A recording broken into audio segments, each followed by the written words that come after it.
Perdón. Hola, buenas tardes. Somos el Grupo Memoria Social contra la Impunidad. Somos un grupo de investigación de la Universidad Complutense de Madrid, conformado por profes y alumnas de Sociología, Antropología y Ciencia Política. Uno de nuestros capítulos de investigación es la memoria del pueblo palestino y de cómo la transmisión generacional de estas memorias ha permitido mantener la lucha y la resistencia durante tantos años. Nuestro objetivo al convocar esta charla es contrarrestar desde la academia toda la propaganda que se está difundiendo en los medios hegemónicos. Y además también porque sentimos que desde la universidad debemos tener un compromiso firme con la verdad y con la justicia. Muchas gracias a todos por venir.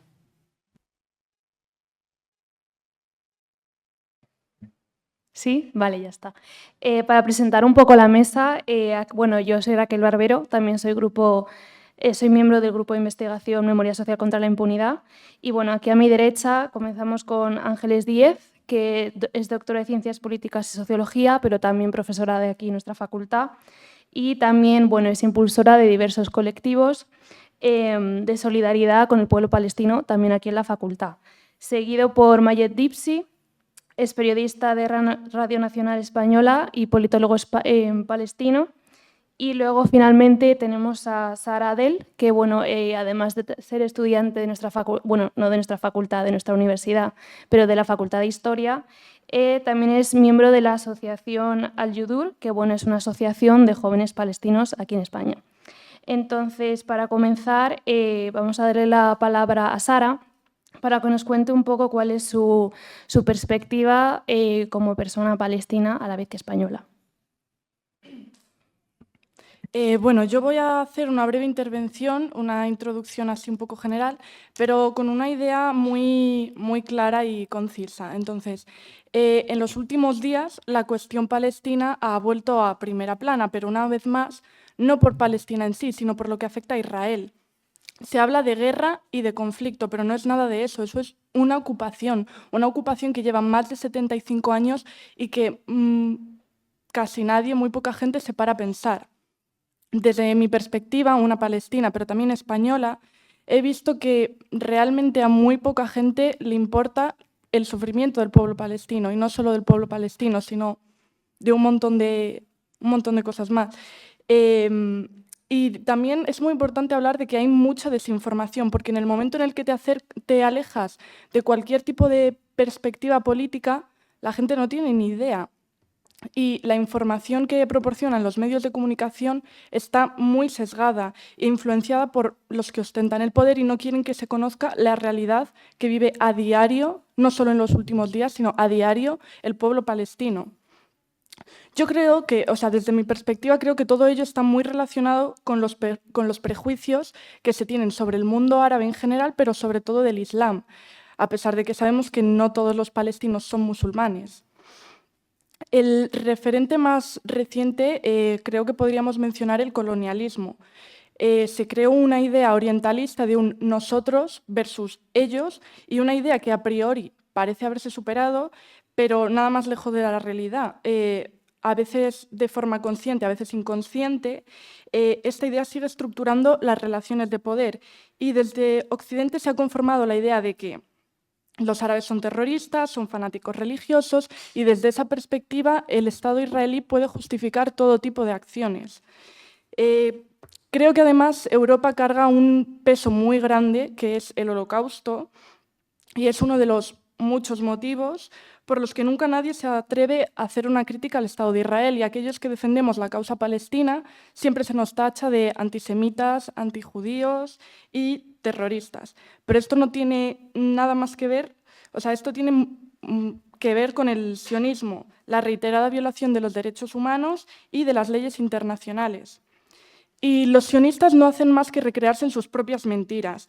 Y como dijo el ministro de propaganda nazi, Joseph Goebbels, una mentira repetida 1000 veces se convierte en verdad. Y eso es a lo que estamos asistiendo. El otro día la señora Ayuso dijo que había que condenar al gobierno porque estaban defendiendo la decapitación de 40 bebés. Una información que hasta el propio Estado israelí ha desmentido. Luego, hace 2 días, con lo del hospital en Gaza, dicen que ha sido la yihad islámica, cuando todos sabemos perfectamente quién ha sido. Entonces, por poner un ejemplo reciente, no hay más que fijarse en los titulares, telediarios o incluso aquello que están llamando debates en estos últimos días. Se han escuchado auténticas barbaridades y todos aquí lo sabemos, pero una de las más repetidas es el llamado derecho a la autodefensa israelí. Se ha instado a todos los dirigentes políticos, embajadores, diplomáticos, todo el mundo a condenar el ataque de Hamás. ¿Pero acaso se ha pedido en algún momento la condena a Israel? ¿Se ha exigido el cumplimiento de las sanciones o del derecho internacional? De hecho, es importante, y me gustaría hablar de esto, que el mismo año que se proclama el Estado de Israel, en 1948, tiene lugar también la proclamación de la Declaración Universal de los Derechos Humanos, una fecha en la que miles de palestinos fueron expulsados de sus hogares y empezó un régimen genocida que no ha hecho más que amparar sus políticas represivas con el apoyo y la mirada cómplice de la comunidad internacional. Entonces, ahora me gustaría citar algunos de los artículos de esta Declaración de los Derechos Humanos. El artículo 3 habla de que todo individuo tiene derecho a la vida, a la libertad y a la seguridad de su persona. Pues bien, según la organización israelí B'Tselem, desde el año 2000 a 2021, Israel ha matado a más de 2.000 niños y ahora, por supuesto, con todo lo que estamos viviendo, son muchísimos más. El artículo 5 dice que nadie será sometido a torturas ni a penas o tratos crueles, inhumanos o degradantes. Pues la autoridad palestina afirma que actualmente hay cerca de 5.200 prisioneros en cárceles israelíes, a los cuales se les niega todo tipo de derechos, como el acceso a tratamientos médicos en el caso de los enfermos, las visitas de sus familiares o incluso el acceso al agua y a la luz en las celdas. Entre estos prisioneros, más de 170 son menores de edad que están encarcelados en las prisiones israelíes, y unos 1.000 han sido detenidos sin cargos ni juicios, lo que contradice directamente el artículo 10, que dice que toda persona tiene derecho a ser oída públicamente y con justicia por un tribunal independiente para el examen de cualquier acusación en materia penal. De hecho, además, desde 1980, Israel retiene los cadáveres de 12 cuerpos que, según ellos, siguen bajo detención. 12 cadáveres. El artículo 13 dice que toda persona tiene derecho a circular libremente y a elegir su residencia en el territorio de un Estado. Y en el año 2002, Israel inició la construcción de un muro en los territorios ocupados, el cual Amnistía Internacional ha instado a derruir, además de obligar a los palestinos a pasar por puestos de control o checkpoints para controlar sus entradas y salidas en condiciones inhumanas, para ir a trabajar con enormes colas en las que están encerrados como animales. Según dice Israel, es para controlar la entrada de los terroristas. El artículo 15 dice que toda persona tiene derecho a una nacionalidad, pero no existe tal cosa llamada como Estado palestino. No hay un Estado palestino, no es reconocido como un país. Y por último, referente al punto 2 del artículo 13, que dice que toda persona tiene derecho a salir de cualquier país, incluso del propio, y poder regresar a él, hay millones de palestinos en la diáspora, una diáspora que ha sido forzada, ya que las fuerzas sionistas no permiten el regreso a sus hogares y a su cultura y a su tierra. Y todo esto son simples ejemplos y un breve acercamiento de lo que es Palestina ahora y lo que lleva siendo 75 años. Y no, lo que pasa en Palestina no es terrorismo yihadista, como muchos nos hacen creer. Son constantes violaciones de los derechos humanos básicos. Es terrorismo de Estado por parte de Israel. Y la pregunta ahora es, ¿acaso alguno de estos países que firmaron la anterior declaración y que se erigieron como defensores de la democracia y los derechos humanos han pedido condenar a Israel? Pues la respuesta es, obviamente, no. El tratamiento que se le ha dado a este último ataque estos días atrás, lo único que hace es demostrar todo lo que acabo de mencionar, porque mientras las víctimas israelíes tienen nombre y apellido, los asesinatos palestinos son meras cifras que se mencionan de pasada. Sin embargo, aunque puedan tener comprados a los países y a sus medios de comunicación, la opinión pública empieza a no estar de su parte, porque cada vez son más las personas que salen a protestar en contra de esta masacre y genocidio y terrorismo que está llevando a cabo Israel. Por mucho que lo quieran ocultar, la verdad está empezando a cambiarse. Pero después de todo este discurso que acabo de dar, después de la política, después de las leyes internacionales, como palestina y como hija de un palestino, lo único que nos queda es un anhelo, un dolor y una esperanza por algún día poder volver a nuestra tierra, con nuestra gente y con nuestra cultura, porque a pesar de que nos hayan quitado todo, nuestra cultura es algo que nunca van a poder quitarnos. Como hija de un palestino, he aprendido que nuestro pueblo resiste con dignidad, que no se queda callado, que protesta y que reivindica. Y eso es lo que seguiremos haciendo, porque ahora más que nunca, Palestina no está sola. Gracias.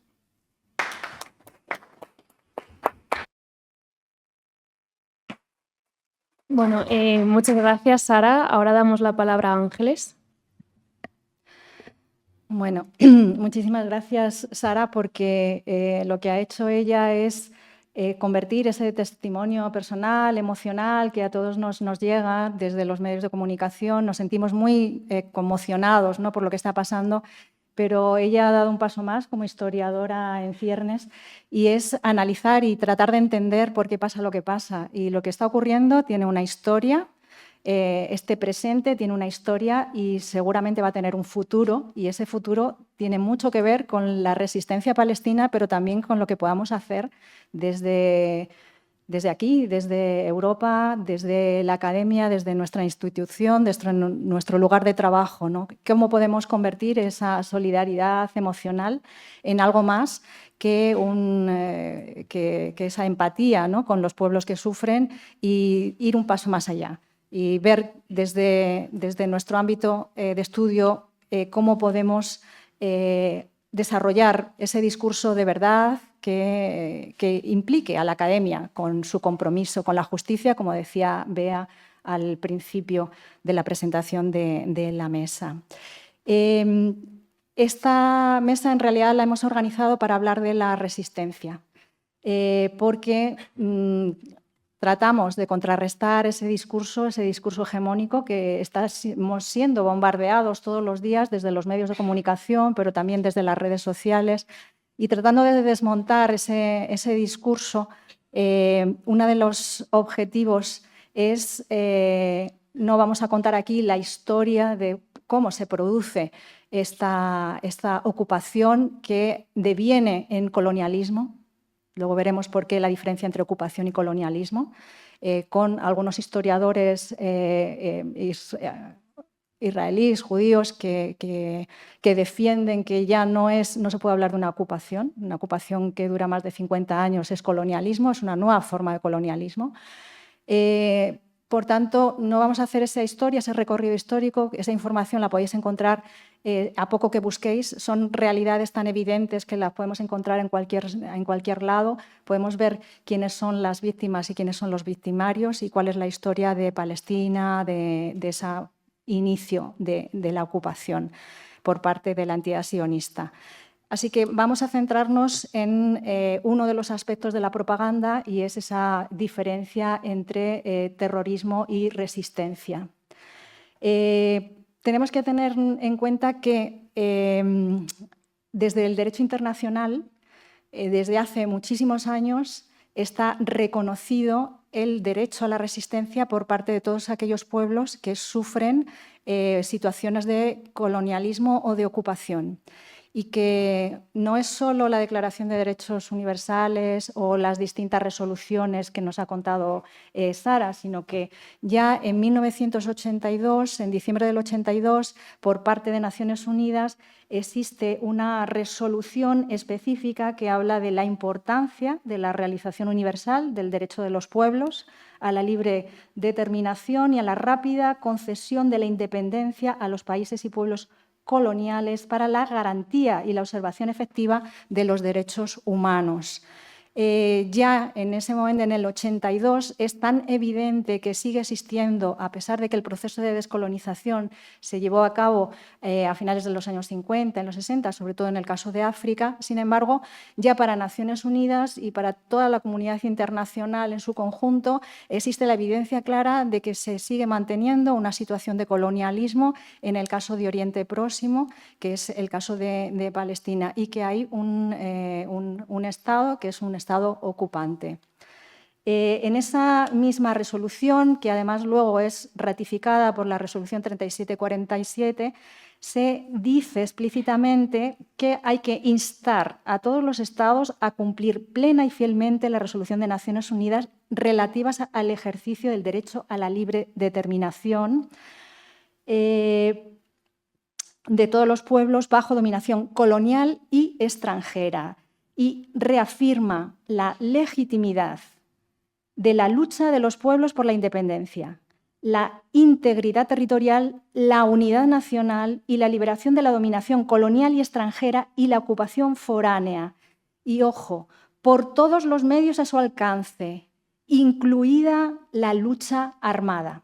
Eso es fundamental. Es decir, hay una legitimidad del derecho internacional para la resistencia del pueblo palestino, que sigue siendo uno de los espacios de la tierra ocupados donde se desarrolla una política de ocupación a la que va a unirse una política de exterminio. ¿Por qué una política de exterminio? ¿Por qué el genocidio que estamos viendo ahora en Gaza, que no es un genocidio que empiece ahora, es un genocidio que empieza desde la misma constitución del ente sionista al que llamamos Israel? Y aquí yo creo que tenemos que también ser cuidadosos con la terminología, como nos decía Sara. Debemos de hablar de un estado de ocupación, un estado colonial o un ente sionista, como dicen muchos de los países árabes que lo rodean, porque de forma arbitraria se convirtió en un Estado en 1947 y se convierte en un Estado, digamos, en contra de la propia resolución de Naciones Unidas, de la resolución de partición con la que no estaban de acuerdo los pueblos árabes, y también en contra de ese proceso que supuestamente Naciones Unidas avalaba de constituir de dos estados. Luego Mayet nos hablará de por qué ya esa salida de los dos estados, que un poco se enarbola, no tiene ningún sentido para los propios palestinos en este momento actual, ¿no?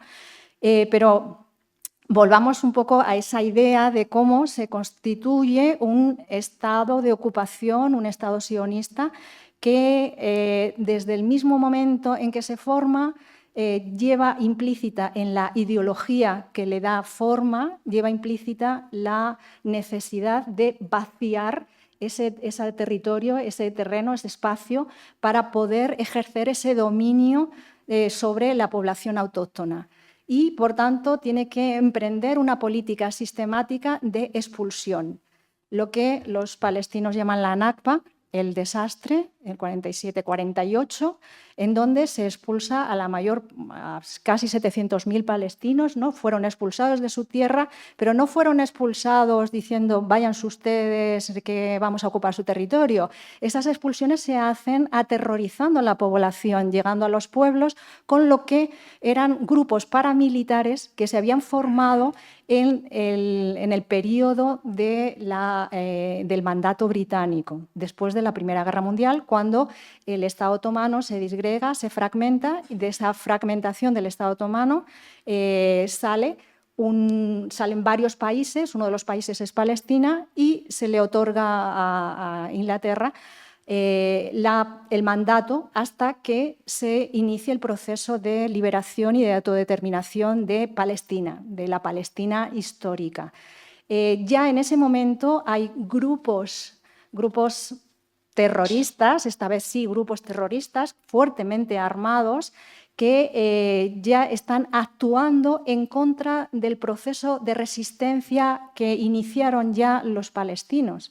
Es decir, los palestinos, desde el primer momento en que se deshace el Imperio Otomano y que empiezan a estar bajo el mandato británico y bajo las leyes del mandato británico, que actúa como ocupante, desde ese mismo momento empieza la resistencia palestina. La resistencia palestina no es algo que se da ahora, ni siquiera a partir de la construcción del Estado sionista. Se da desde ese mismo momento del mandato británico. Y bajo esa ocupación, quienes ayudan a reprimir a la población palestina van a ser estos grupos judíos, porque son militantes religiosos, judíos paramilitares que ayudan a la represión. Hay acontecimientos muy significativos, como en 1935 la huelga que duró 6 meses y se extiende hasta 1936, hasta el 39 una huelga general por parte de los palestinos que fue reprimida por esas fuerzas británicas y por las milicias judías que se estaban constituyendo. Además, estas milicias, tengamos en cuenta que luego van a formar parte de lo que ahora llamamos ejército del ente sionista, que llamamos Israel. Esa Haganá y esas milicias luego van a ser el ejército. Ese ejército que va a continuar con esa política de exterminio y de genocidio y de expulsión. Porque además estamos hablando de expulsión, de genocidio, porque en ese momento, el mandato británico, un dato importante es que en Palestina había un 9% de judíos, es decir, de practicantes de la religión judía y que son autóctonos, que vivían en el territorio. Ahí convivían todas las religiones, los musulmanes, los cristianos, los judíos, pero la población judía era solo el 9% de la población. Sin embargo, cuando se produce la partición en el 47, ¿no?, más de la mitad del territorio se le da a esa población que solo es el 9%. Así que imaginaos ya cómo está configurando esa panorámica. Bueno, no quiero extenderme mucho, simplemente daros algunos de esos datos de cómo se va conformando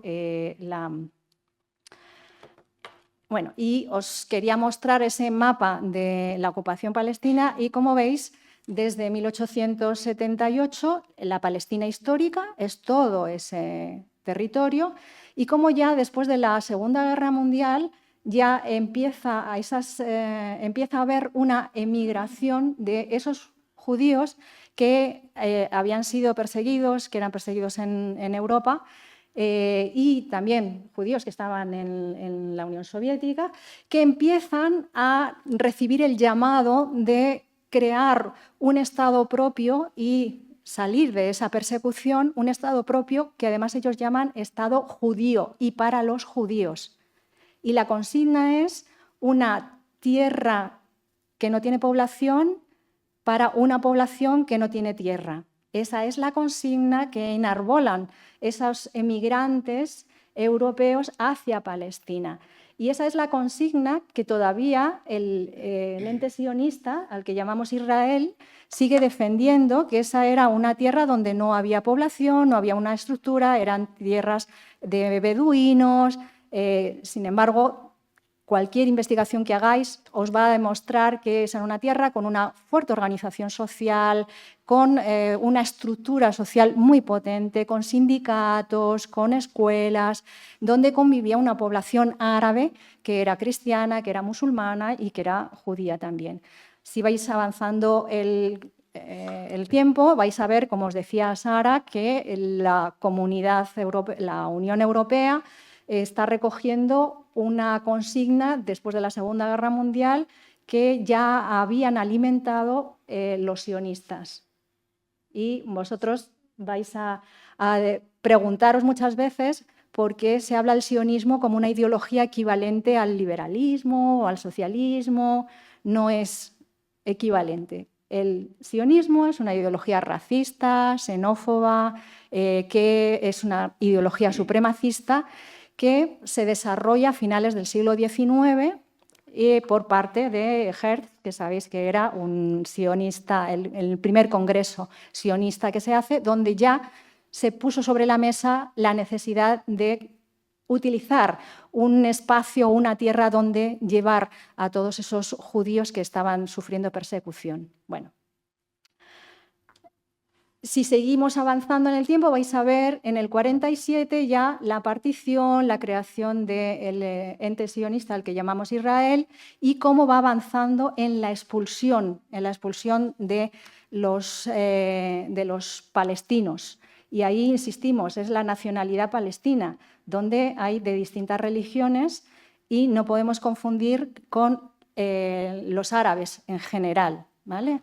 En este proceso de expulsión es un proceso que va adoptando el carácter de ocupantes a colonialistas y a colonias que su único objetivo es exterminar y acabar con la población palestina, porque la cuestión demográfica es un elemento fundamental para la posibilidad de que sobreviva el Estado sionista.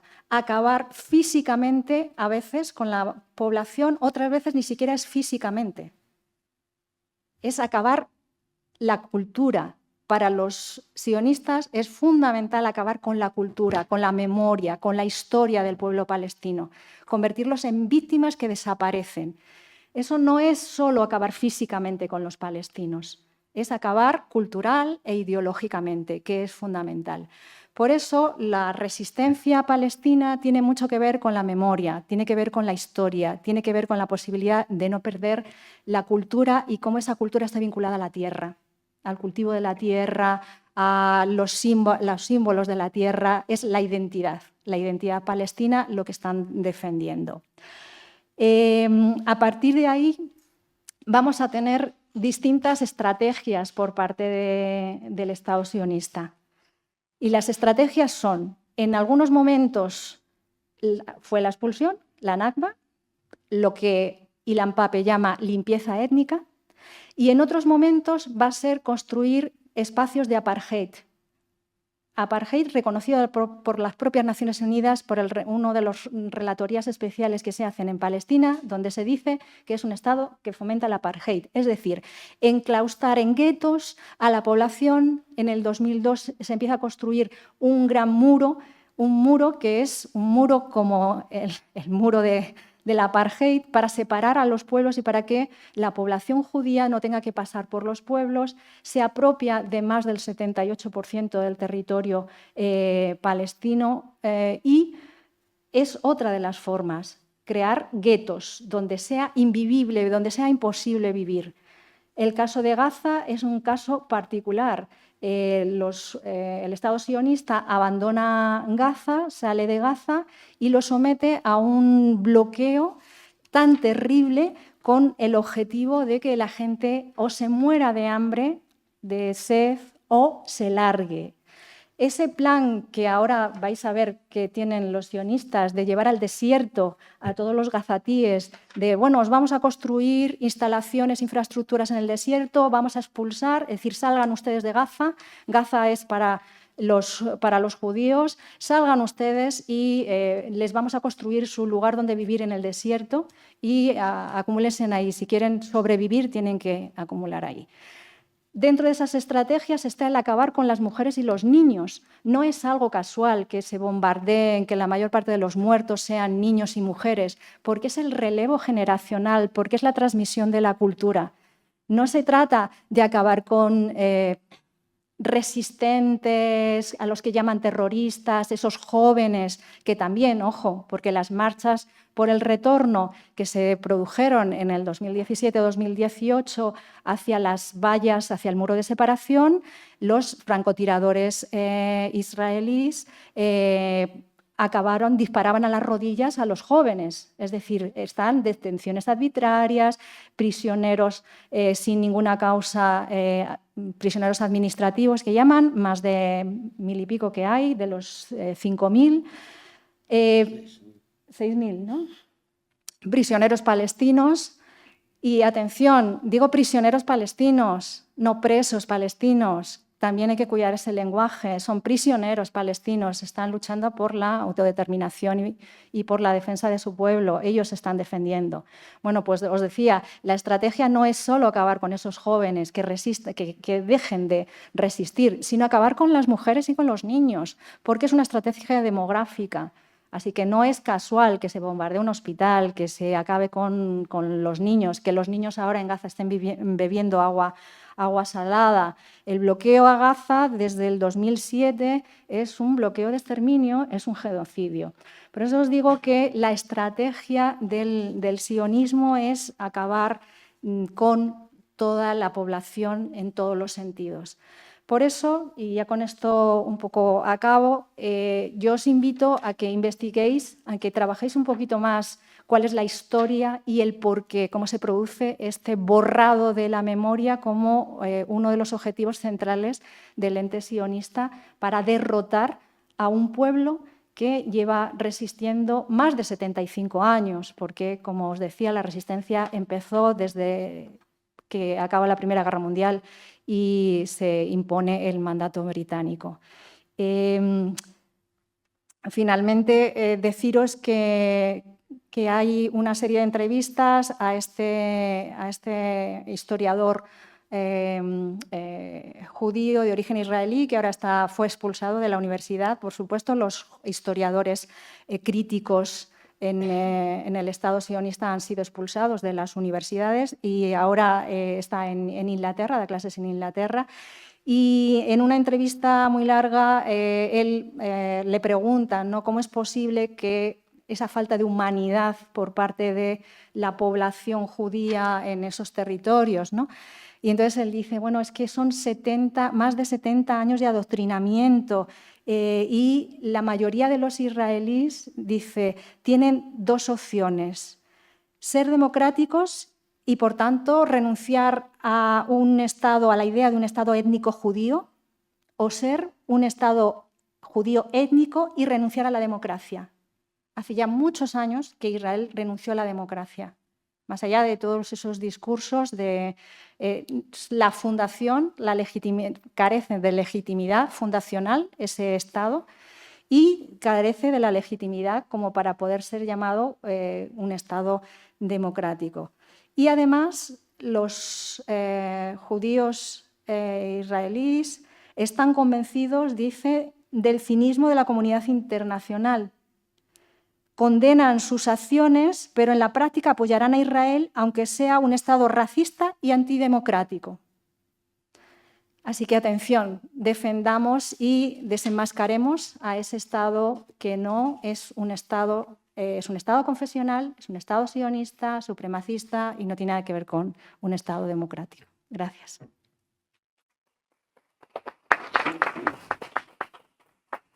Bueno, muchas gracias, Ángeles. Gracias por el muy acertado contexto histórico, porque creo que efectivamente nos ayuda muchísimo para situarnos y para luego tener una discusión desde un sitio donde realmente deberíamos tenerla. Bueno, damos ahora la palabra a Mayet. Buenas tardes. Lamento que estáis pocos, pero muy valiosos. No importa, porque el tiempo tampoco ayuda. Yo no voy a retenerme mucho en lo que pensaba en principio, porque tanto Sara como la profesora Ángeles han cubierto muchos aspectos. Tal vez hablar del tema de Palestina necesita seminarios, no una conferencia como esta.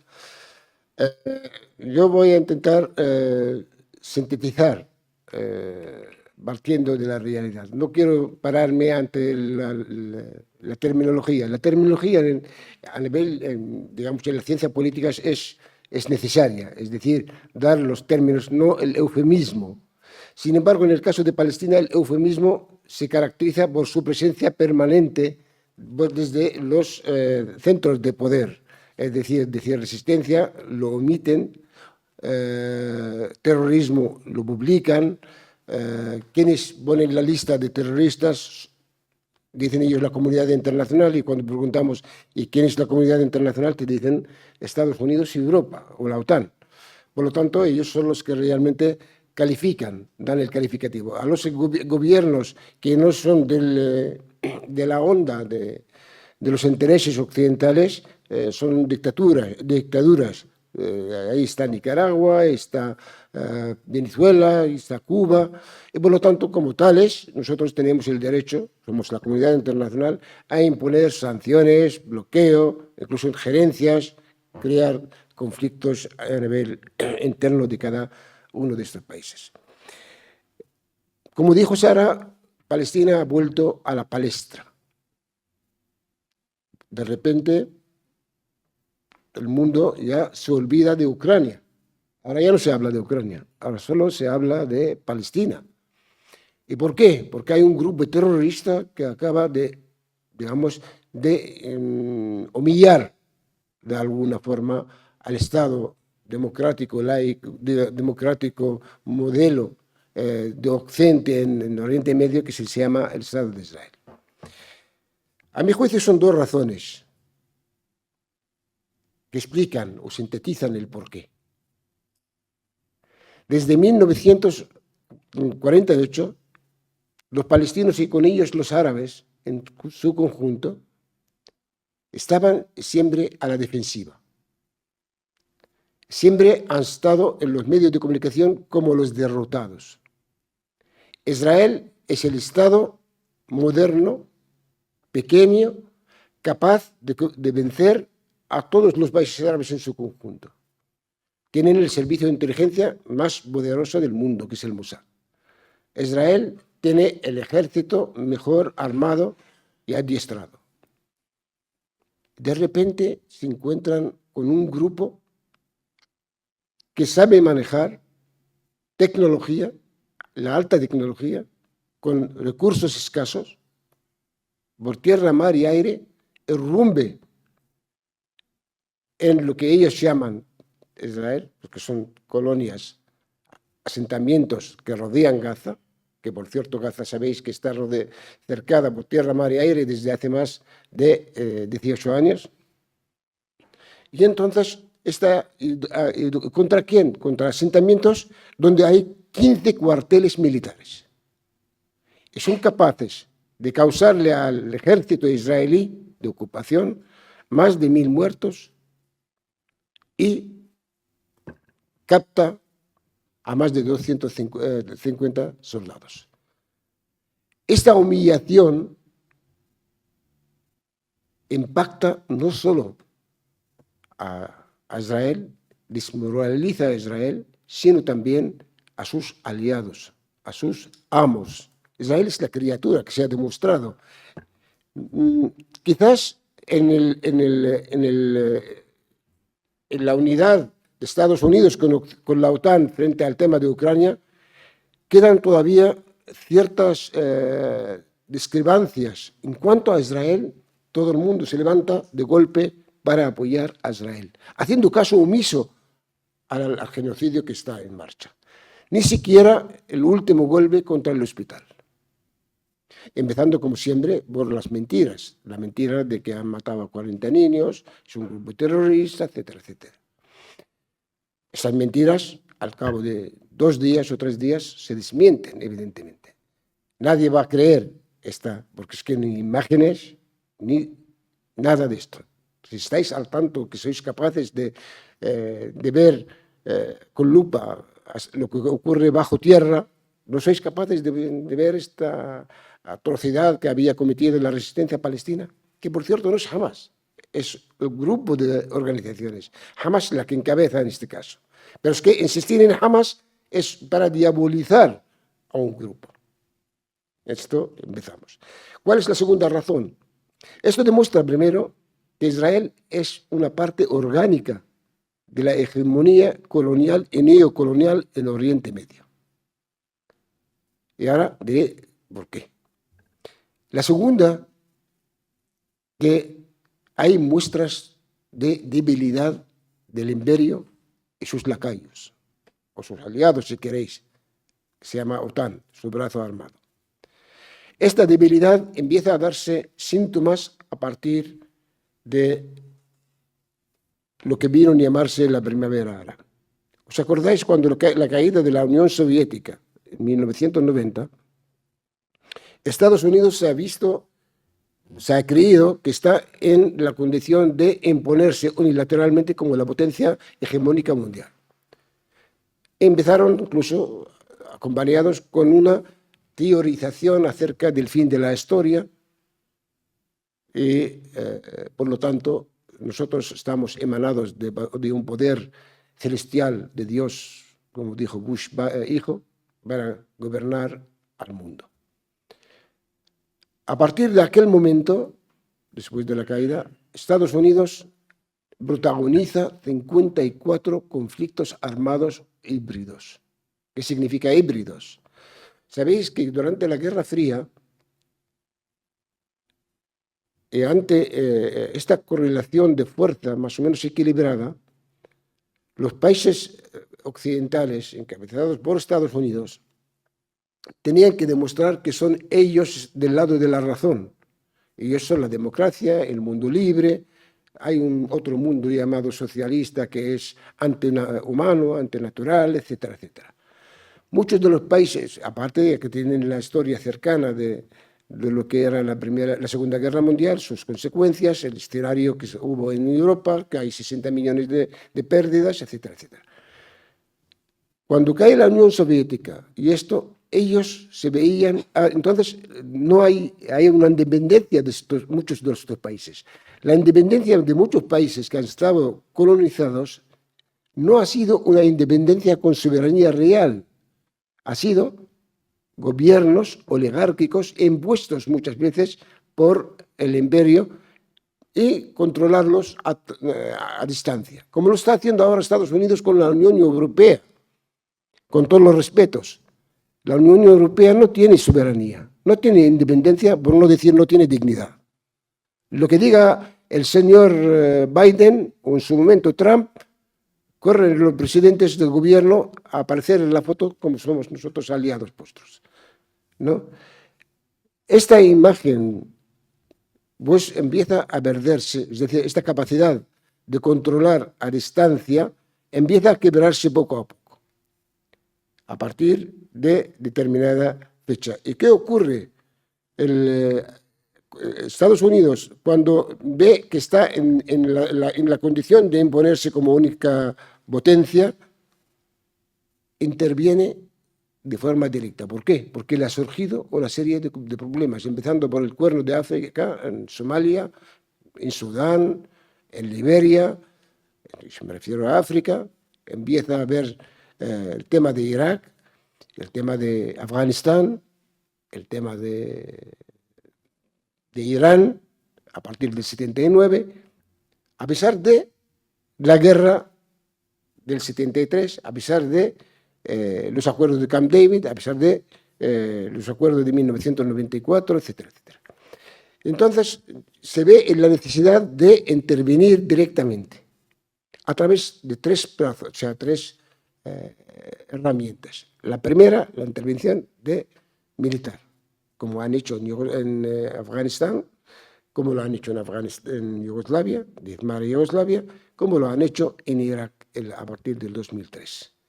No quiero ya enumerar todos los acontecimientos porque ya no damos abasto, pero me refiero en esta línea, ellos mandaron ejércitos, buscaron la excusa siempre, como en Irak, que han hablado de las armas de destrucción masiva. En el caso de Yugoslavia había los pobres kosovares y los herzegovinas están perseguidos por el régimen de Yugoslavia, etcétera, etcétera. ¿Por qué? Porque lo que pretendían es darle carpetazo al acuerdo verbal que se hizo con la Unión Soviética desmoronada, con Gorbachev y compañía, que nosotros no vamos a extender. Vosotros vais a disolver el Pacto de Varsovia y nosotros, a cambio, no extendemos el pacto de la OTAN hacia el este. Cosa que ha quedado con papel mojado y que realmente, a partir de entonces, habría que ir poco a poco anexionando a estos países. Esta es la realidad objetiva que ocurría en aquel momento. Pero claro, el acorralamiento ha seguido a la Rusia federal en aquel momento. Estos dos factores empiezan también a quebrarse. Ellos utilizaron otro tipo de armamento y es la primavera árabe. La primavera árabe tiene dos vertientes. Una, que había una situación objetiva interna en varios países árabes de opresión, de corrupción, de falta de perspectiva, etcétera, etcétera, como ocurrió en Túnez, como ocurrió también incluso en Siria misma, pero había otro organismo profundo que trabajaba en la dirección contraria, Es decir, en Egipto, evidentemente, porque Estados Unidos y sus aliados tenían control acérrimo acerca de las oligarquías, de las monarquías árabes, como en Marruecos, Arabia Saudí, la que no permitía, por ejemplo, que la mujer conduzca el coche. Esta democracia modélica para Occidente, no hay primavera árabe. Un país como Arabia Saudí es un país que produce 11 millones de barriles al día, que podía hacer vivir no solo a Arabia Saudí, sino a África y Asia entera con la venta de un solo día. Arabia Saudí tiene entre 4 y 5 millones de pobres bajo el umbral de la pobreza total y absoluta. Arabia Saudí es la que financió todos los proyectos norteamericanos de intervención en Afganistán y en Yugoslavia misma, y también en la primavera árabe en Siria y demás. Arabia Saudí y los países del Golfo. Entonces Estados Unidos se desgasta en varios frentes, desde Afganistán, como dije, pasando por Irak, en donde no quiero ya enumerar los crímenes de guerra y lesa humanidad que cometieron durante su invasión a Irak. ¿Os acordáis de aquel refugio en donde le dieron una bomba igual parecida a la que acaban de lanzar contra el hospital, matando a 500 personas en el refugio? Estos no son civiles, estos no se enumeran, no se mencionan, solo confiesan al cabo de 15 años, como dijo Tony Blair, que nosotros sabíamos que no había armas de destrucción masiva. Hoy nos hemos equivocado porque no había, pero de todos modos Saddam Hussein era un peligro para la seguridad y estabilidad internacionales. Matando a 1,5 millones de personas y 3 millones antes durante el asedio, esto ya no son pérdidas humanas. Sin embargo, sí, en Palestina, y a pesar de todo lo que están haciendo, la culpa la tiene una organización terrorista que se llama Hamas, que ha matado a los civiles en la frontera. Que conste que nadie puede favorecer que maten a un solo civil, en ningún momento, en ningún lugar del mundo. Eso hay que tenerlo en cuenta. Sin embargo, 2 o 3 imágenes elocuentes que han publicado y no quieren y las censuran, que una familia, una mujer y con 2 hijos han sido cogidos, capturados en uno de los asentamientos, los soltó con todos los respetos. Y ella misma, esta mujer, contó cómo les trataron estos terroristas que se llaman de Hamas. Otra anciana que estaba en condiciones de shock, que la pusieron en una cama y le dieron de comer. Esas imágenes no entran en juego. En todo caso, una guerra siempre tiene víctimas civiles. Ellos le llaman daños colaterales. En este caso de los palestinos no son daños colaterales, son daños, digamos, con intención. Hacer exterminio para, como dijo Ángeles, desplazar, transferir a la población 2 millones y pico de personas. Además lo dicen. No hace falta disimular este discurso. Ellos dicen que son animales humanos.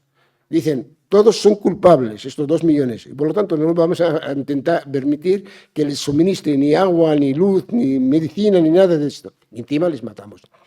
Les abren, con perdón, un corredor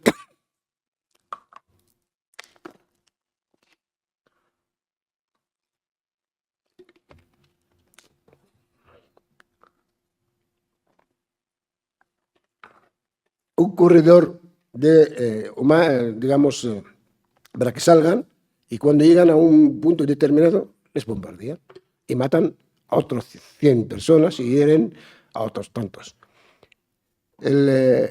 Entonces el segundo factor, como dije, es la debilidad de la OTAN.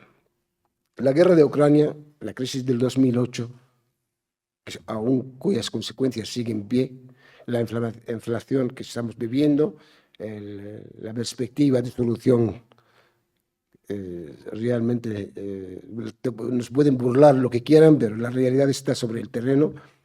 A través de la guerra de Ucrania han querido, y las sanciones, 1.200 o 1.300 sanciones diferentes a Rusia, lo que han hecho efecto contrario. Es decir, Europa ahora sufre realmente todas las consecuencias de este bloqueo y no es capaz de decirle a Estados Unidos dejarnos en paz. Estados Unidos les vende el gas 4 veces más caro que lo que viene de Rusia, pero es que no tienen el coraje para decir nosotros, nuestros intereses están por encima de la hegemonía norteamericana, por ejemplo. No, la OTAN ve el peligro de su disolución desde el punto de vista a corto o a medio plazo. ¿Por qué? ¿Acordáis que las Naciones Unidas, que es la parte del conflicto, las Naciones Unidas actuales, como lo fue la Sociedad de las Naciones de 1918, que fue disuelta una vez que impuso el mandato, el colonialismo, de forma legal, le dio carta natura, tanto en Palestina como en toda África, compartiendo Estado-Nación, toda esta historia. Cuando terminó su papel y vino la Segunda Guerra Mundial, con todo el desastre que ha causado, pues han creado las Naciones Unidas. Pero no querían dar marcha atrás, porque los triunfadores en esta guerra siguen siendo los mismos. Querían dar otra cara, dando, es lo que dije al principio, una independencia nominal y al mismo tiempo seguir controlando la hegemonía. Pero la hegemonía se traslada de las fuerzas coloniales clásicas a Estados Unidos de América, que no ha tenido las pérdidas y el sacrificio que ha causado la Segunda Guerra Mundial. Y crearon las Naciones Unidas. Lo primero que hicieron las Naciones Unidas, intentar la Carta, como sabemos, de los Derechos Humanos y también la Carta misma de las Naciones Unidas y una de las resoluciones, la partición de Palestina del 47. Palestina no es casualidad que en su haber el 35 de las resoluciones, de cuántas resoluciones de las Naciones Unidas tratan del tema palestino. Cuidado. Y 70 por ellas de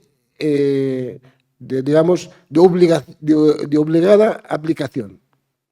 Israel, la que se crea por una resolución de las Naciones Unidas, ni siquiera respetó esta resolución, cuando no existía aún. Y nadie le pidió cuentas. Todas las guerras que ha protagonizado Israel en el Líbano, de las incursiones que ha hecho, siempre han mandado fuerzas de interposición, pero en el lado árabe, no en el lado israelí. Es decir, en el Líbano, UNIFIL. UNIFIL pues, tenía que proteger ¿a quién? A Israel, no a los libaneses. Y Israel, aprovechando la presencia de las fuerzas de la UNIFIL para sobrevolar a diario el suelo, es decir, violando la soberanía libanesa. Sin embargo, desde el 2000, y gracias a la resistencia en el Líbano, Israel tuvo que abandonar la mayor parte del Líbano. Pero ha intentado el 2006, mejor dicho, otra vez a ver si acaba con lo que vino a animarse, que es el Hezbollah. Y lo que cosecha una estrepitosa derrota. Estas sucesivas derrotas repercuten en esta capacidad disuasoria del imperio. Pero lo repiten en Gaza. En Gaza hay 7 campañas desde el 2002 hasta el 2023. El 2008, el 2009, 2012, 14, 21, 22 y ahora 23. Y en ningún momento hubo alguien que diga parar. Nadie, el tema de los presos, por ejemplo, Israel que se detiene ahora con el motivo de esta contienda, Israel ha matado a 72 palestinos en Cisjordania. No hay incursión de Hamas ni de... Hay 72 muertos, todos ellos jóvenes y de corta edad. Israel detuvo cerca de 1000 personas en una semana. Y está castigando colectivamente a los presos que están en sus cárceles. Esto no lo cuentan. De los Estados Unidos, y Francia con ellos, la que quería probar suerte de la vuelta a su pasado colonial. Porque el problema de Occidente, o de Europa en concreto, es que no ha sabido autocriticarse y decir, hemos tenido el pasado negro como colonialistas. Yo tengo que corregir, rectificar. En vez de ir por ahí, iban en dirección contraria, lo cual consiguió que Francia pierda casi todas sus colonias en África. Y por eso vuelve muy agresiva con respecto al tema de Israel. ¿Vale? Muy agresiva con respecto a Israel. Israel sigue siendo el hijo mamado. ¿Pero qué significa? Significa, primero, Oriente Medio alberga el 40% de la reserva del petróleo y la primera potencia, o la segunda, en gas. Controlan los 5 mares, las entradas fundamentales a través de las cuales pasa el 80% de los barcos, desde el Golfo Pérsico o Arábigo, pasando Hermuz, pasando Bab el-Mandeb, el Mar Rojo, etcétera, etcétera, Canal Suez, etcétera, etcétera. Todo esto significa, está ahí la presencia de Irán. El acuerdo con Irán que Estados Unidos violó, los 5+1 o los 4+1, fracasó. ¿Por qué? Porque Estados Unidos se retiró en tiempos de Trump del acuerdo. Israel y Estados Unidos nunca han respetado los acuerdos. Siempre que ven en la fuerza, pues siempre atacan. Lo que ocurre, el mundo empieza en una dirección contraria a sus intereses. En vez de un mundo geopolítico, y quiero terminar con esto, estamos asistiendo a 2 cosas. El primero, las Naciones Unidas y el Consejo de Seguridad ya no son parte del Pentágono norteamericano desde el momento que Rusia y China hacen uso del derecho al veto contra la hegemonía norteamericana. En segundo lugar, han entrado en Ucrania y Ucrania la tienen casi perdida. Tercer lugar, porque con Irán no pueden intervenir. Y luego, lo último, China se ha convertido en el primer competidor de Estados Unidos. Ante esta situación, ellos están en una situación nerviosa, muy asustados. Por lo tanto, una de dos, o vuelven agresivos y podrían algún loco hacer desembocar en una tercera guerra mundial, pero tipo nuclear, cosa que ellos son por su propia naturaleza cobardes que no quieren perder sus intereses, o bien otro nuevo orden internacional está digamos, en el futuro próximo. Esto no quiere decir que vamos por un camino llano. Vamos a ir, esto es lo que está pasando en Gaza, yo creo que marca una de estos pasos hacia este nuevo orden geopolítico multipolar. Esperemos que llegue a buen fin con negociaciones al final, porque al fin y al cabo no queremos una guerra desastrosa nuclear, ¿no? Nadie queremos esto, pero no desde la debilidad, sino desde la imposición de nuestra razón, nuestro derecho a defender nuestra causa legítima. Muchas gracias.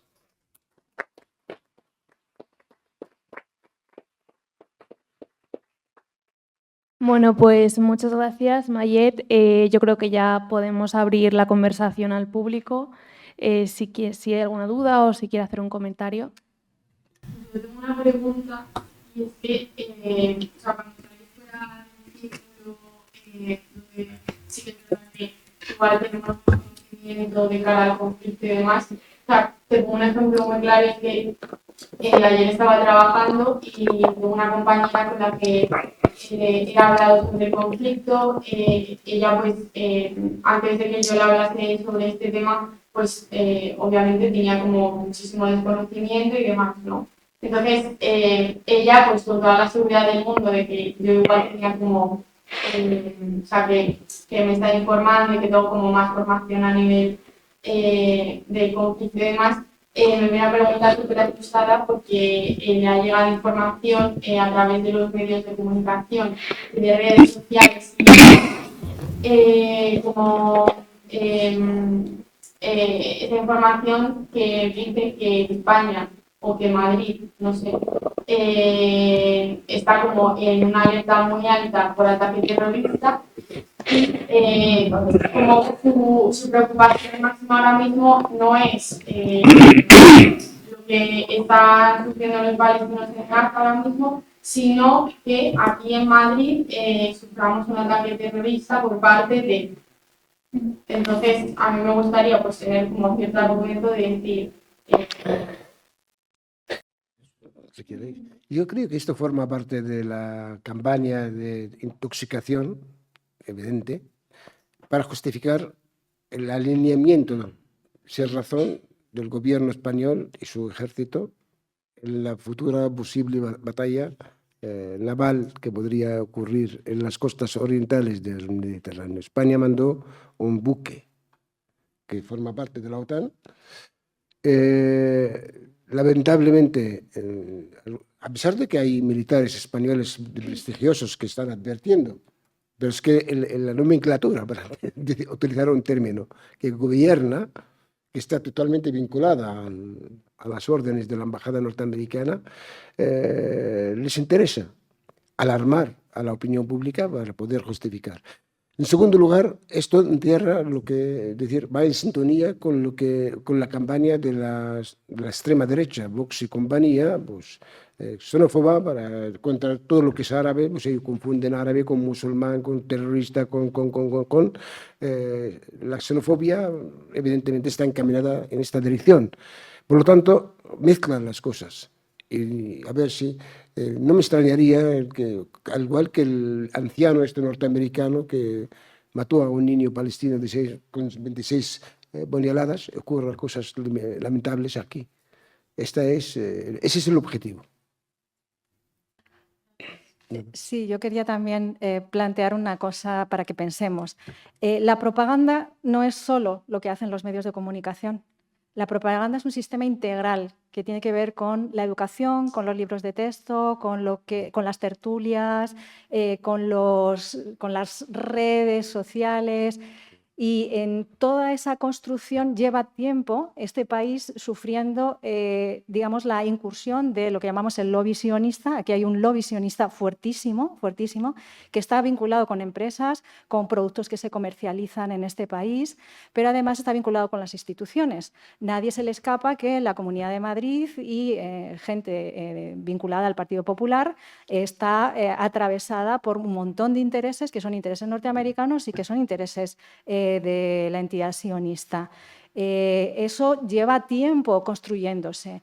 De hecho, nosotras tenemos experiencia en esta facultad donde hay toda una recreación, ¿no?, de esos tópicos sobre el mundo árabe, como mundo no desarrollado, como un mundo atrasado, y todo eso al mismo tiempo que se construye ese imaginario que se recrea de la única democracia en Oriente Próximo, que respeta los derechos de LGTB, de la comunidad que respetan los derechos de la comunidad LGTB, mientras que los musulmanes, los árabes musulmanes, son totalmente maltratan a las mujeres, no reconocen los derechos, etc.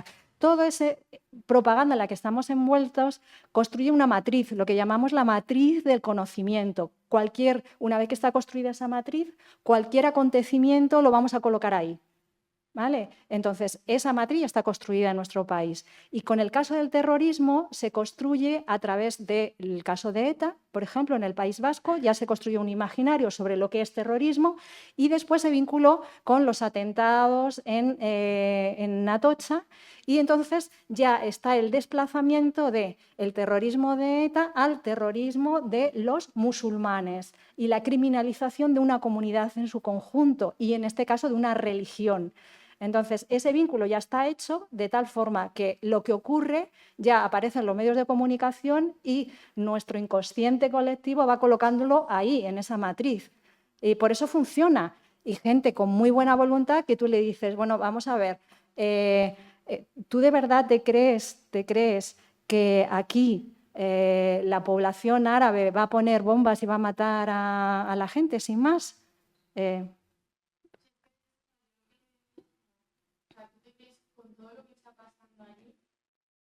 Ahora mismo su mayor importancia es irse al resto de países occidentales a matar a gente sin ningún tipo de argumento.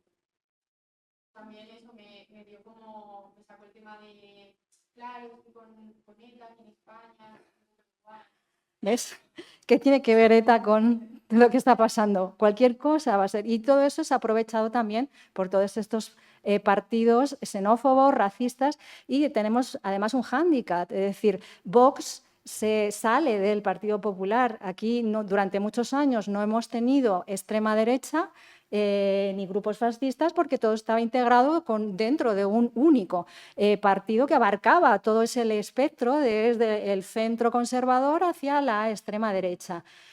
Con la crisis del 2008 y luego después las repercusiones económicas en este país y la disputa política, se fractura el Partido Popular y hay una guerra interna por disputar el espacio electoral. Y en esa guerra interna por disputar el espacio electoral aparecen esos discursos que calan en la población, porque no olvidemos que, como decía Mayet, hay un contexto internacional que tenemos que entender como una crisis global que está en ciernes y que no va a terminar, porque es una crisis por la apropiación de recursos y es una crisis de la que Europa no va a salir. Olvidemos, no, hemos apostado al caballo perdedor, porque por lo que sea, hay gente que dice que nos estamos suicidando como países europeos, pero yo no creo eso. Yo creo que las oligarquías tienen sus propios intereses y están en la partida.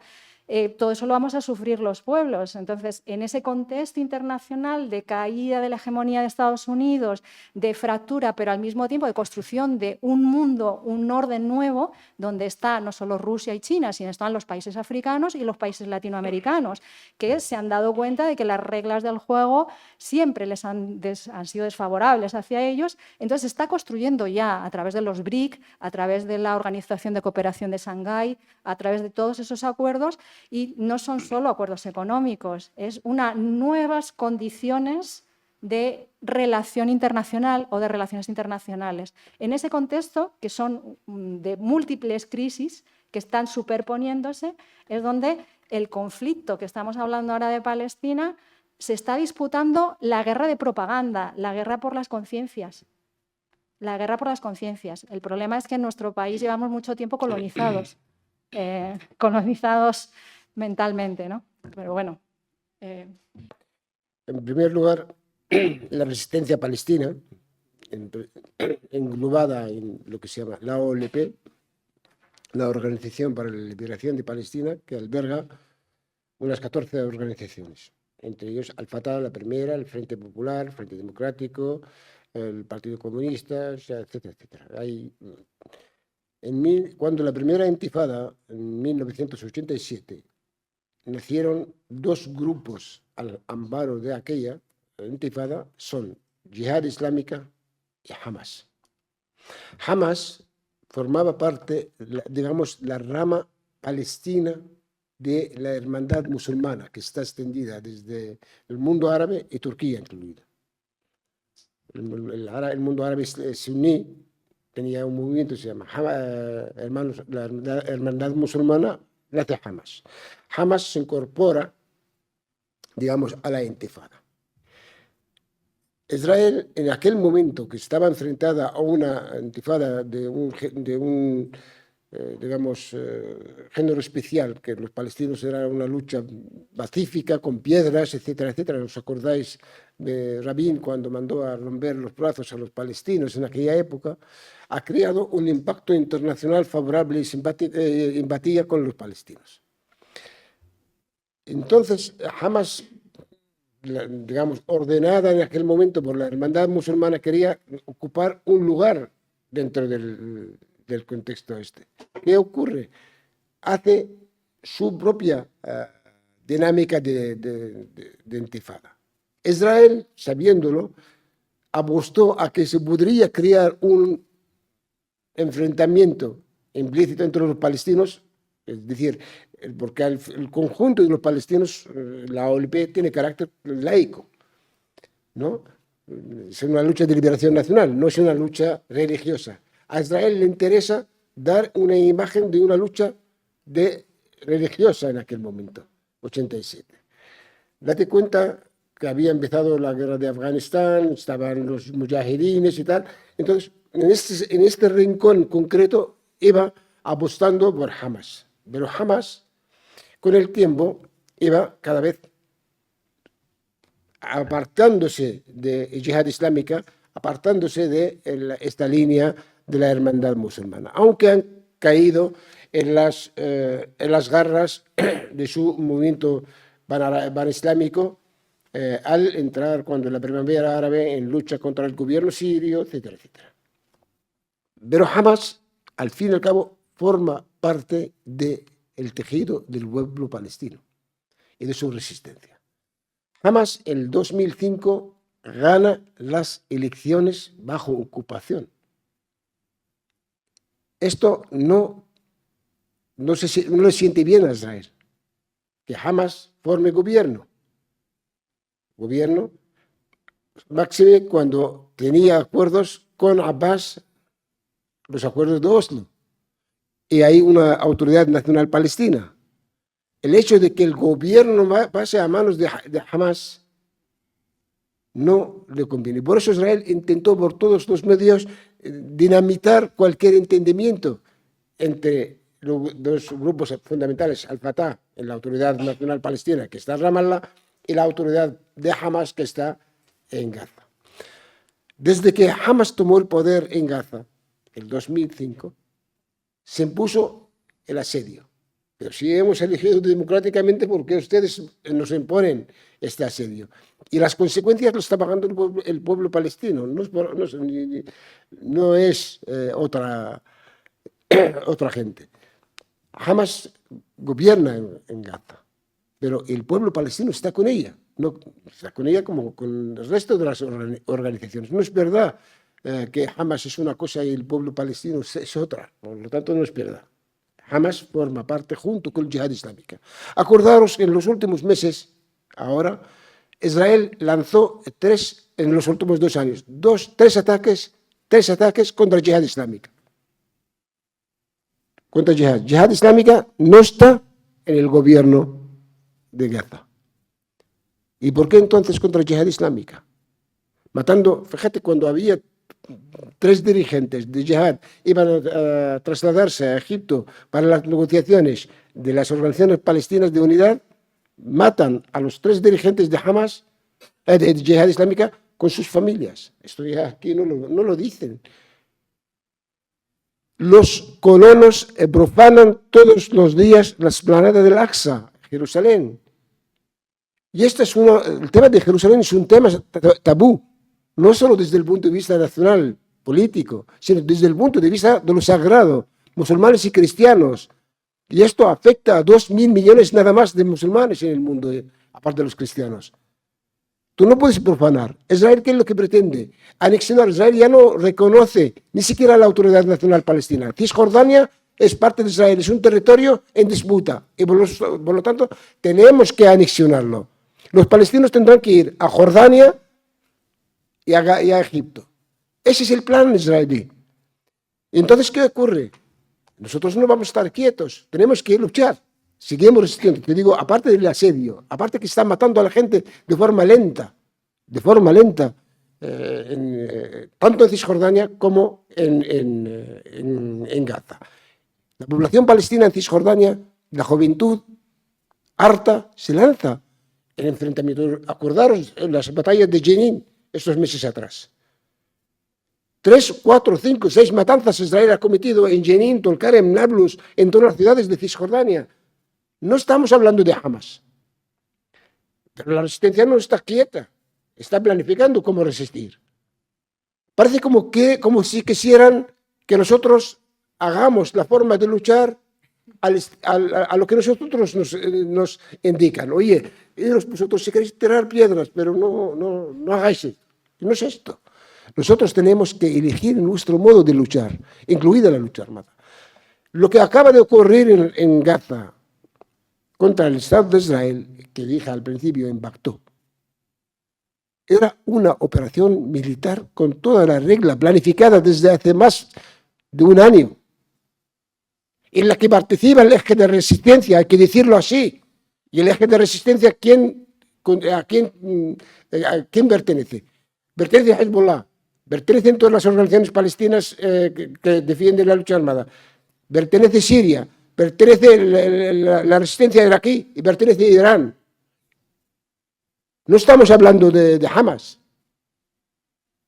¿Por qué? Porque el objetivo también no solo domesticar Palestina, sino domesticar la región de Oriente Medio. Y el objetivo estratégico, Irán. ¿Y por qué? Controlar Oriente Medio, aparte de garantizar los intereses hegemónicos de Occidente, aproximarse, acorralar a China desde el Mar Negro, desde el Mar Caspio, desde las rutas. Es una guerra geopolítica, no es Hamas.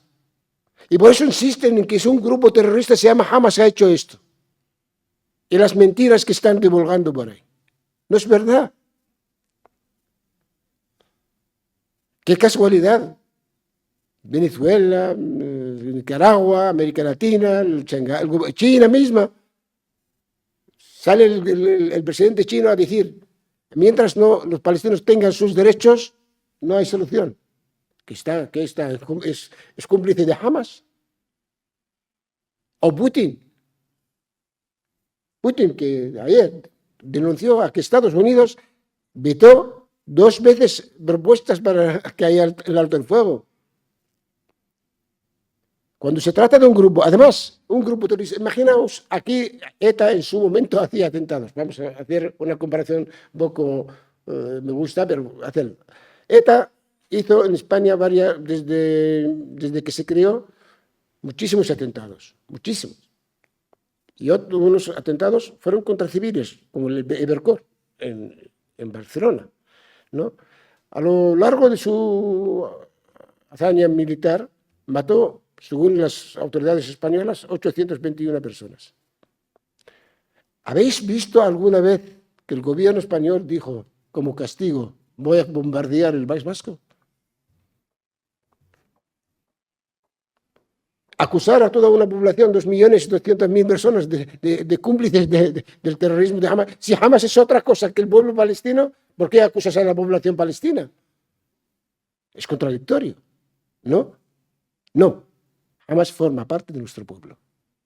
Yo, personalmente, no comulgo con Hamas, pero estoy acusado de terrorista. ¿Sabe por qué? Porque sale un periódico y hay una asociación, se llama ACOM, acusa. Estoy acusado de terrorista. Yo trabajé en Audiencia Nacional y me acusan y me llevan a juicio a Audiencia Nacional, por ejemplo. ¿Por qué? Porque pertenezco a un grupo que ellos califican de terrorista. Y no es Hamas. Que yo sepa, nunca ha hecho nada en este país, sino todo lo contrario, respeto. Esta es una guerra, digamos, el imperio ha perdido los nervios y no sabe cómo afrontar, cómo domesticar a la opinión pública, idiotizar a la opinión pública. Esa es la realidad. Los medios de comunicación, lamentablemente, en su 90% pertenecen al poder concentrado en manos de los americanos. Y lamentablemente hasta los medios de comunicación social, desde el WhatsApp, tú el Facebook, tal, tú publicas una cosa y al día siguiente te censuran. ¿Por qué? Porque no van de acuerdo con la penalización de todo el movimiento a partir del BDS. ¿El BDS qué es? Un movimiento de sanciones. Y defiende solidarizarse con los palestinos a través de las sanciones, no comprar productos israelíes, etcétera, etcétera, ¿no? Denunciar la complicidad de los gobiernos. Fue penalizado. 6 o 7 organizaciones civiles que prestan servicios sanitarios, agrícolas, etcétera, en Palestina, fueron llevados al seno de la Unión Europea, al Consejo Europeo, para que sean criminalizados. Y gracias a que hay alguien con razón dijo, oiga, nosotros nos consta que esto no es verdad. Pero esto se ha encaminado en esta dirección. Por lo tanto, no quiero alargar mucho en la respuesta, pero este es el fondo de la cuestión. Yo quería añadir una cosa que me parece muy importante, el cómo se está trabajando todo el tema de lo religioso, que incide mucho en Europa, y se habla de cómo el fundamentalismo religioso es el que está detrás de lo que está ocurriendo en Palestina. La resistencia palestina siempre ha sido una resistencia laica, pero en la que han participado, plural, en la que han participado grupos religiosos, donde hay grupos sunís y hay grupos chiíes.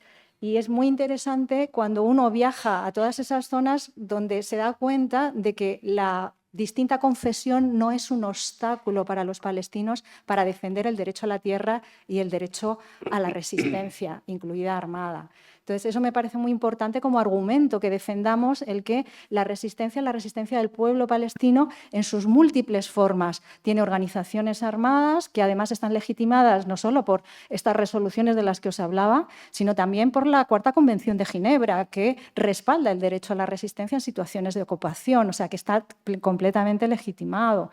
Así que el pueblo palestino y la resistencia palestina, acabemos con ese discurso de que es una resistencia de los musulmanes y que son todos fundamentalistas, ¿no? Es la resistencia de todo un pueblo donde hay organizaciones religiosas, hay organizaciones que son civiles y que también tengamos en cuenta que un pueblo sometido a bloqueo y al exterminio paso a paso, día a día, donde no hay agua, donde no hay hospitales, donde tú sufres esa situación, imaginaos para la gente joven. Es que llega un momento en que yo he hablado con gente de Gaza, de Cisjordania, con jóvenes que han sufrido todas esas condiciones y que dicen es que mi futuro está en morir de una forma o morir de otra forma. Es decir, o me matan y me revientan o me muero de hambre, porque no hay agua, no hay hospitales, no hay nada. Entonces, la única salida que se está dejando a todos esos jóvenes es la resistencia. Así que lo de el por qué ahora, bueno, siempre hay un punto, una chispa que prende la pradera. Basta que haya una chispa para que se prenda la pradera. Y esa chispa puede haber sido todos esos meses anteriores de ataques, de bombardeos, de represión sistemática a la que está abocada también el pueblo judío que vive en la entidad ocupante. Está abocada a eso porque la única forma de sobrevivir es que tiene un ocupante es acabar con los que son sometidos. Es la única salida que ellos tienen. Yo sí que os propondría también que animéis a ver la exposición que hemos montado a la salida de la biblioteca, porque ahí también se cuenta un poco la historia de las intifadas, todo lo que ha supuesto para la población palestina. Las intifadas empezaron siendo unas movilizaciones. Intifada viene la palabra del árabe que significa levantamiento, ¿no? Es el pueblo con piedras intentando digamos, ganar la batalla simbólica, porque podéis imaginar que niños tirando piedras contra un tanque pero sí que es verdad que ese pueblo palestino nunca se ha considerado una víctima, no es una víctima, en la misma medida en que no se resigna y que lucha, deja de ser víctima. Lo que es un pueblo heroico que es capaz de salir a defender sus derechos, su memoria, su historia y su identidad. Así que esa batalla, la batalla simbólica, si queréis, o esa imagen, es la que está luchando ese pueblo palestino y a donde nosotros también podemos aportar, ¿no? Aportar haciendo visible todas esas contradicciones del discurso hegemónico, ¿no? A mí me gustaría decir que es que, hablando de lo del terrorismo que estábamos diciendo antes, para la gente es que es todo lo mismo. O sea, a mí el otro día me preguntaron que si el gobierno de Palestina era el Daesh. O sea, es que ya unos niveles que yo no entiendo. Y el otro día salió, me parece que fue el embajador hablando en televisión y le instaba también a condenar el ataque de Hamás. Entonces, la presentadora ni siquiera le dejó hablar y estaba hablando del terrible, intolerable, espantosa masacre de Hamás y lo que está pasando ahora en Gaza. ¿Cómo que lo que está pasando en Gaza? Lo que está pasando es terrorismo de Estado y la presentadora le trataba como si fuese un loco. Es que ya el otro día tuve, o sea, o sea, ellos piensan que es los yihadistas que se aburrían un día y dijeron, venga, vamos a matar infieles. O sea, es que ya a unos puntos han cancelado el premio a una escritora palestina, han cancelado el premio que le iban a dar, han cancelado contratos de futbolistas, han dicho que Benzema es terrorista. Es que yo tuve que coger la noticia y mirarla porque yo pensaba que era coña, de verdad. O sea, es que ya a unos niveles que yo no lo entiendo.